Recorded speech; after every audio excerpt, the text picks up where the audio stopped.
Se você chegou até aqui é porque você, assim como eu, é um najoanático. Então vamos juntos conhecer esse fantástico mundo de Najoaninri?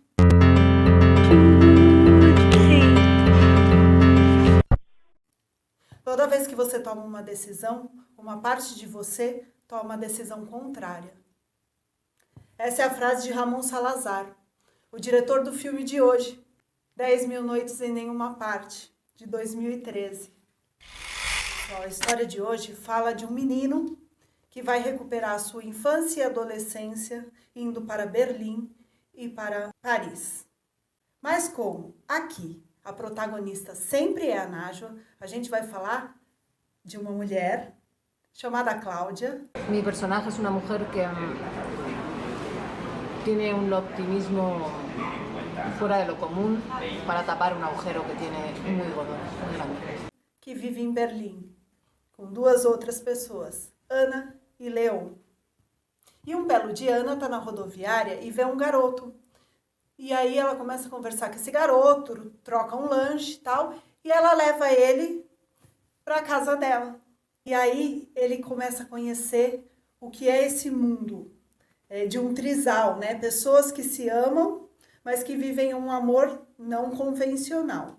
E ele acaba entrando nesse grupo e formando ali um quarteto.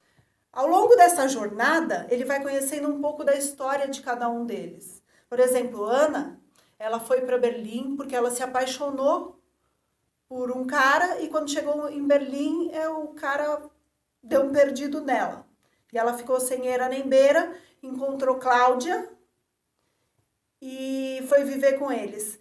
Leon, não conta muito a história de Leon, mas também há uma história sofrida, onde ele perdeu o avô, ele morava com o avô, perdeu o avô e foi viver com a Cláudia. E o Ninho, que é este menino, este protagonista, não na nossa história, mas é o protagonista do filme, ele também tem uma história triste, porque ele viveu a vida inteira sendo abusado pela mãe. E é forte demais essas cenas, porque as cenas não são fortes, mas o que passa ali o filme... Ramon, né, gente? O que passa ali o filme, e Suzy Sanches, maravilhosa, sendo a mãe, aí que eu não sei se eu tenho raiva ou asco, ou os dois em determinados momentos raiva, em determinados momentos ascos, mas são esses os sentimentos que eu tenho por este personagem, a mãe do Ninho. E ele também tem uma irmã, e a irmã pergunta sempre se ele não lembra aquilo que ele viveu, e ele busca ignorar o que ele viveu, né? E aí, por ele ter vivido essa vida de abandono, tanto do pai quanto da mãe, porque sim, além de não cuidar, de não zelar, pelo contrário, eles que cuidavam dela, ela ainda abusava deles, então ele foi, quando adulto, buscar essa infância e essa adolescência perdida. Foram criados 2 lugares, e aí depende da gente, telespectador, para saber se isso é ilusão ou se é real, né? E depende muito da gente, porque o filme não é linear, porque a história vai e vem, mas te envolve de uma maneira onde todos os personagens, eles causam na gente algumas sensações, a maioria deles muito amor, né? Tirando a mãe, mas a maioria deles muito amor, então você quer ver aquilo, você fica intrigado com aquela história. Na parte de Berlim, ele tem uma amiga, imaginária, talvez. E aí essa amiga é meio namoradinha, tal, ela traz o ar da infância, sabe? Onde a gente tem personagem, onde a gente tem pessoas lúdicas, onde a gente tem histórias lúdicas. Mas essa menina também faz ele pensar, faz ele se envolver ali com tudo que está acontecendo na vida dele, quantas dores ele tem, quanto ele necessita superar. Traz por meio delas até coisas que ele viveu, né, e que ele tem que superar.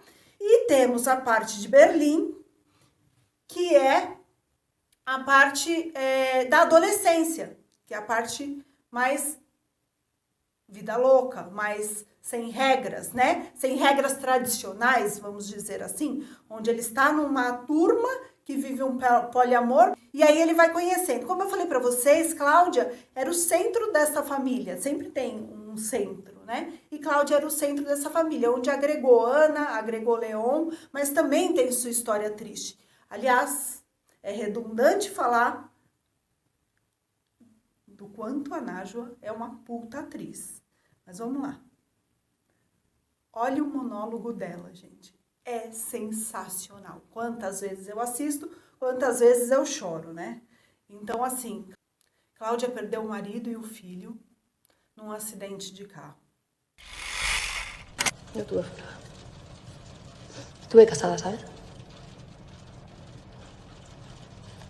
Con un alemán. Rubio, alto, guapo de la hostia. Se llamaba Henry. ¿Sabes por qué me casé con él? Porque daba unos besos.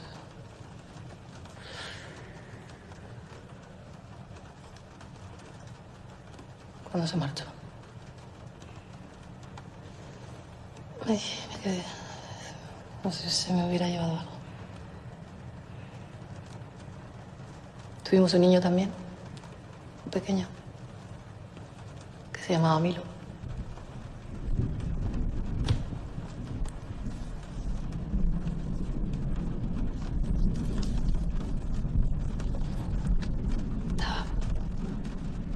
Parecía que iba a volar todo el rato, te lo prometo. Es que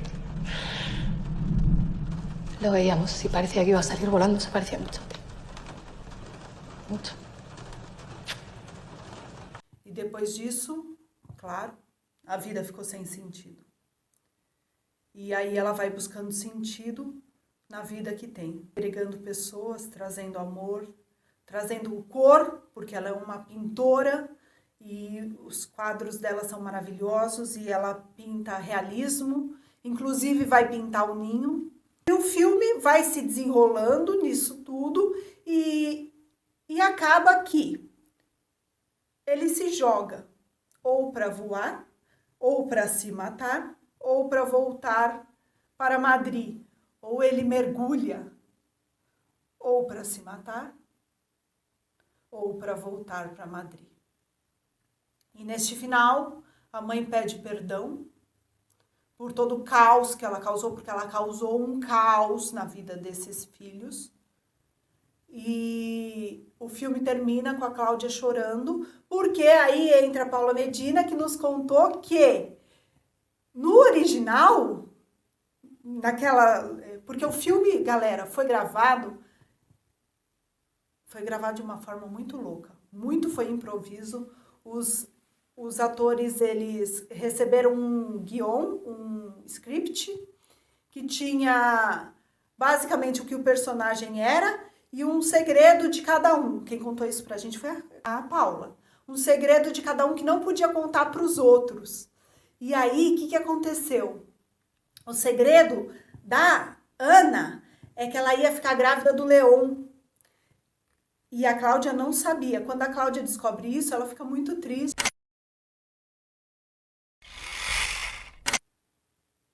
Ramon, a gente precisa ver essas 2 horas que faltam.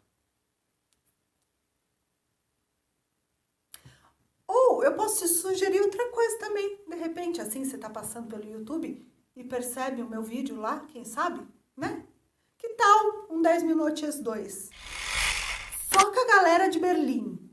Não, tudo bem os outros, mas só com a galera de Berlim. A mãe não põe a mãe não.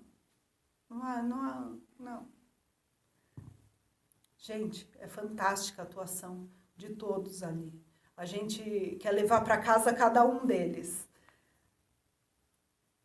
A Lola Dunha, que é a namorada, a irmã dele, que eu acho que é a pessoa ali que mais se sente sozinha, cara, porque ela quer chamar o irmão. Por várias vezes ela chama o irmão para estar junto e o irmão nunca tá junto, sabe? E ela tem que cuidar da mãe, tem que dividir essa mãe, porque a mãe é trabalhosa. Você quer pôr a mãe numa casa de auxílio para que profissionais especializados cuidem dela, e os outros personagens a gente quer levar tudo para nossa casa. Então eu convido vocês a levarem esses personagens para casa de vocês. Habla de cuando tomamos una decisión importante en nuestras vidas y siempre hay una parte de nosotros que toma justo la contraria también. Entonces es una película que para mí habla sobre la coexistencia, es decir, sobre cómo siempre hay un momento en nuestras vidas donde echamos la vista atrás y nos preguntamos qué hubiera sido de mí si en vez de hacer aquello hubiese hecho aquello, ¿no? Y yo creo que ese momento siempre llega a nuestras vidas. Y entonces me pareció muy interesante el concepto de plantear un personaje que lo estamos viendo vivir todas esas vidas a la vez, ¿no? La decisión correcta, la equivocada o la no equivocada, sino simplemente la otra y la otra, ¿no? Y de cómo al final todos esos yos que se desdoblan sí acaban confluyendo en un final común, ¿no? Porque yo creo que ese es como parte del destino, ¿no? Que al final sí que tenemos que volver a unirnos para despedirnos por todo lo alto de la película.